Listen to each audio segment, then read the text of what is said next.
Vamos ver agora a questão de número 90 do exame 71.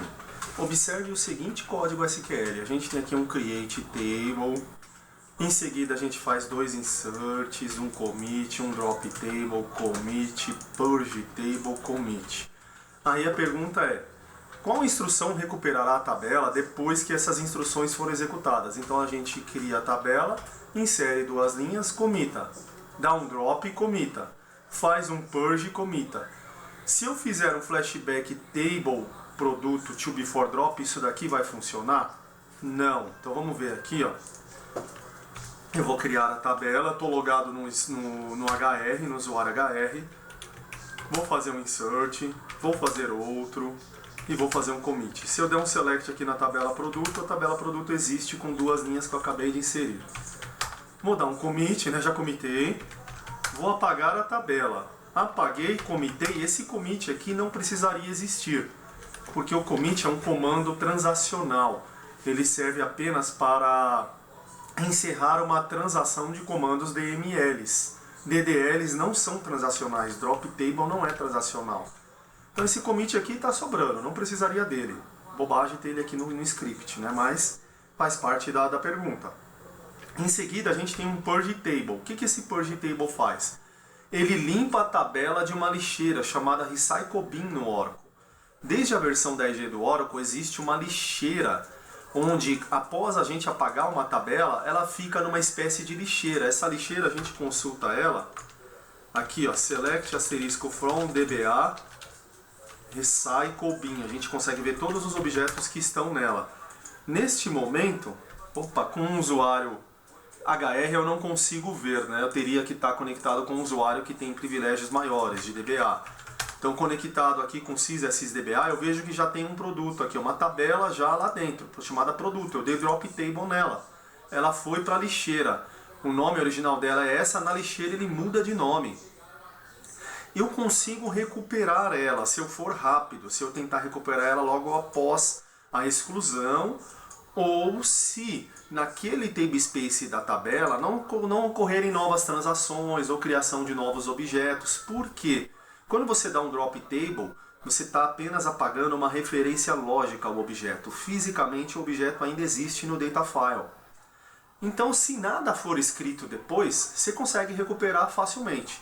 Se algo for escrito depois, criar uma nova tabela no novo tablespace, se essa tabela sobrescrever um bloco da tabela produto, se a nova tabela sobrescrever apenas um bloco, você já não consegue mais recuperar a tabela produto. Então não há garantia de quanto tempo vai ficar na lixeira, depende do que você inserir e gravar depois, em outros objetos dentro do mesmo tablespace, né? Dentro do mesmo data file, na verdade, que está vinculado ao tablespace. Então deu drop e está na lixeira. O comando purge table limpa da lixeira. Então se eu der o purge aqui, está dizendo que não está na lixeira. Deixa eu dar o caminho completo, que aí eu acho que vai funcionar. Tá? Normalmente para o purge você tem que dar o caminho completo do produto. HR produto. Aí funcionou. O commit aqui, totalmente desnecessário também. Se eu der agora o select na Recycle Bin, eu vejo que não existe mais nada. Se não existe mais nada, eu não consigo recuperar. Esse flashback table aqui é um comando que recupera ele da lixeira. Se tivesse ainda na lixeira, eu conseguiria recuperar. Então, essa opção aqui é falsa, ela não vai recuperar a tabela. Essa outra opção aqui, item B, ele recupera a tabela para um ponto anterior no tempo. Então, ele volta a tabela para um tempo anterior ao tempo que eu quiser, né? Eu escolho aqui, eu passo como parâmetro aqui, né? 3 minutos antes, 3 segundos antes. Isso aqui poderia recuperar a tabela caso ela não tivesse sido excluída. Ele não é. Isso aqui chama-se flashback drop, isso daqui chama-se flashback table. O flashback table só consegue voltar ao estado anterior da tabela se ela não for excluída. Foi excluída? Descarta isso daqui. Né? Isso daqui só funciona também se habilitar a tabela com esse Enable Home Movement. Ela foi criada com Enable Home Movement. Possibilitaria se ela não tivesse feito um drop. Então isso daqui não serve para nada para recuperar a tabela que foi apagada. Né? E flashback table produto to before commit. Não, isso aqui nem existe, esse to before commit. Então a opção correta é nenhuma das anteriores. Ela não pode ser recuperada. Vamos testar até a opção A aqui, ó. A gente vai ver que ele vai falar que não está na lixeira. Se eu recriar tudo de novo, ó, venho aqui, insiro, dou commit, dou um drop, agora ela está na lixeira. Nesse momento, opa, não apareceu na lixeira, será que não apagou? Bom, deveria estar na lixeira agora. Ah, estou criando agora como sys, com sys muda tudo.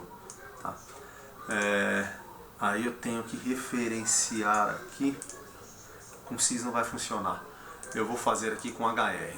Então vamos lá com hr, create table, insiro commit, drop table, commit. Esse commit desnecessário, mas agora eu vou olhar na lixeira, tá lá. Só que eu não tenho mais privilégios com hr, tenho que voltar para o sysdba para consultar dba recycle-bin, tá lá. Se eu fizer um flashback table dela, eu vou até dar o nome completo dela, né, porque eu já não estou mais logado com hr. Neste caso vai funcionar. A gente vai ver que o objeto vai sair da lixeira. E se eu fizer um select nele, ele vai funcionar. Se eu tivesse dado o purge, eu não conseguiria recuperar. Então só para mostrar um pouco mais aqui de flashback table, flashback drop. Né? E a opção correta é o item D.